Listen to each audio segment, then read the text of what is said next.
আরে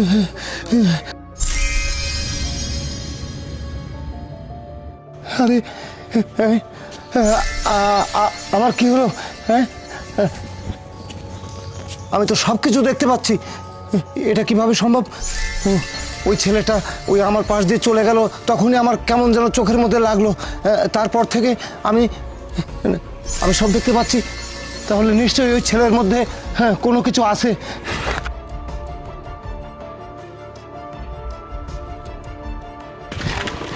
এই যে ভাইয়া শুনুন। জি বলেন, কি বলবেন? ভাইয়া, আপনার মধ্যে না মনে হয় কোনো অলৌকিক শক্তি আছে। এই মহিলা কি আলতু ফালতু কথা বলতেছেন আপনি? না না ভাইয়া, আমি আলতু ফালতু কোনো কথা বলতেছি না। আপনি ওই যে আমার পাশ দিয়ে আসতেছিলেন না, আমি কিন্তু পঙ্গু ছিলাম, আপনি হয়তো দেখছেন, খেয়াল করছেন। আপনি যেই আমার পাশ দিয়ে পাস হলেন, অমনি আমি সুস্থ হয়ে গেছি। আপনার মধ্যে নিশ্চয়ই আমার কোনো শক্তি আছে,